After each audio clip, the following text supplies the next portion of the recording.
What's up guys, I'm Cheney, welcome back to my channel, a place where you can find all things self-development, lifestyle and intentional living. In this week's video, I'm going to be discussing how to prepare yourself for a productive and stress-free week. This is a ritual that I do every single Sunday, and if I don't do it one week or I miss a week, boy do I notice. As an earth sign, I personally thrive off of organisation. Disorganisation is a huge source of stress for me, and I'm just not about stress. So if you're like me, or just generally want to have more flow and ease in your week, then continue watching. If, like most people, your work week is Monday to Friday also, you're probably going to want to do all of these things on a Sunday. Sunday is definitely not the day of rest. It's the day of doing more work so that you can save yourself time during the week. Clear your washing. To kickstart my Sunday, I start with doing the most boring chore of all, and that is doing the laundry. There is nothing more frustrating nor a bigger waste of time than rushing around before work trying to find a top, realizing that it's in the dirty laundry because you haven't done the washing yet. It may be that you only wasted a minute looking for that shirt and then having to think of something else to wear for the day instead of what you planned, but shaving minutes off of every single activity really add up. So to avoid the stress of searching for clothes and ruining the outfit that you'd planned for that day, we get the laundry done. I like to do this activity first as well because depending on how much laundry you have and depending if you do any laundry during the week, this might be quite a big task, and obviously you have to wait for the washing cycle to go,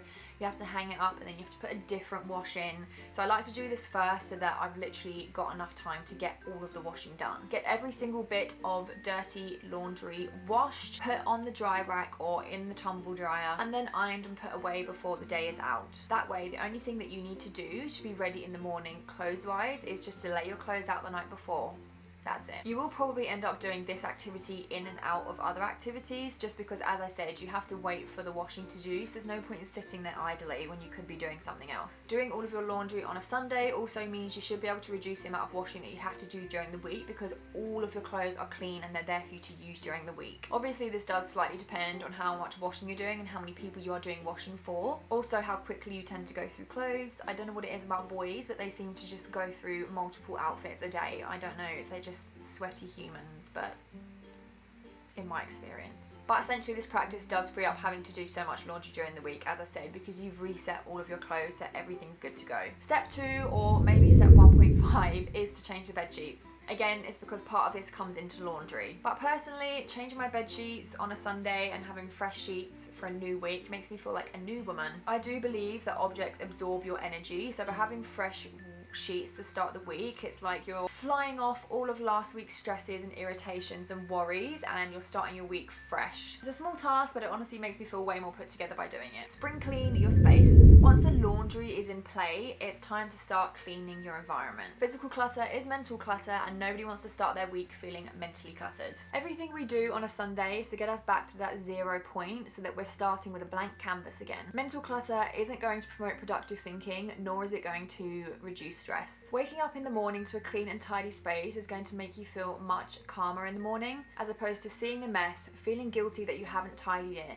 Next, you're thinking about how you need to tidy it, and before you know it, you've already given yourself a chore for the beginning of the week. Additionally, a tidy and clean space is better for the feng shui, allowing energy to flow more freely and actually promoting a productive and calm space. It also means if you do realize you've forgotten something last minute in the morning, it's going to be really easy for you to find it because you've tidied everything and put it back in its place. The next activity on my list is essential to more than one goal for me, and that is to meal prep. Meal prepping in bulk is not only less time consuming than cooking all of those meals individually, but it also helps you minimize impulse spending on food during the week, helping with food budget management, and ensures that you're eating healthily throughout the week, which is great if you're tracking your food or if you're just trying to make more conscious food choices. I think spending loads of time cooking is honestly such a waste. I mean, really, just think about how much time it takes up. I don't know about you, but my time is precious, and for the average person that works a 9-5 or even an 8-6, the last thing you want to be doing with your precious free time is spending it on survival tasks like cooking. You can take this to another level. Instead of just meal prepping your lunches, you can also meal prep breakfast and dinners, but obviously that is not essential. I just like to do my lunch, and it just means I have one less thing to think about during the week. It keeps me organised for work, stops me spending at work, and just means that I can focus. There are lots of different approaches to meal prep, which I'm happy to discuss in another video if you guys would like that.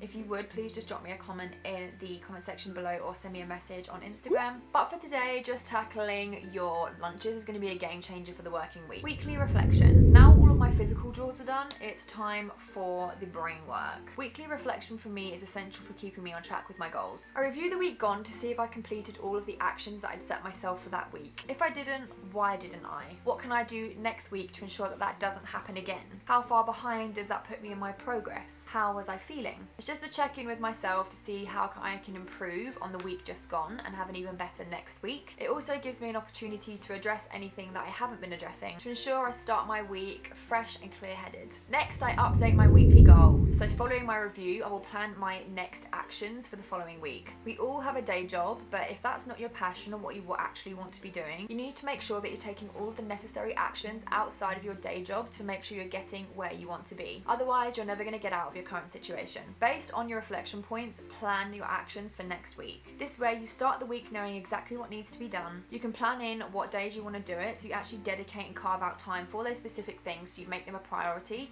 which means you're way more likely to actually achieve them. So this brings us to the end of this week's video. I really do hope that you enjoyed this and just contemplate even giving some of these things to try to see how they improve your week. If you do incorporate any of these into your Sunday routine, I'd love to hear how you get on and how you find them. And equally, if you have anything that you do on a Sunday that makes your life a lot easier, please do share with myself and the rest of us in this community, as it would benefit all of us. If you did like this video, please do give it a thumbs up. It really helps my channel. Please don't forget to hit that subscribe button and turn on post notifications so you never miss an upload, which will be every single Saturday. If you'd like to follow me on Instagram, my Instagram is @CheneyParsons, and I'll also leave a link in the description box below for you so you can find that there. Otherwise, thank you so much for watching, and I will see you next week.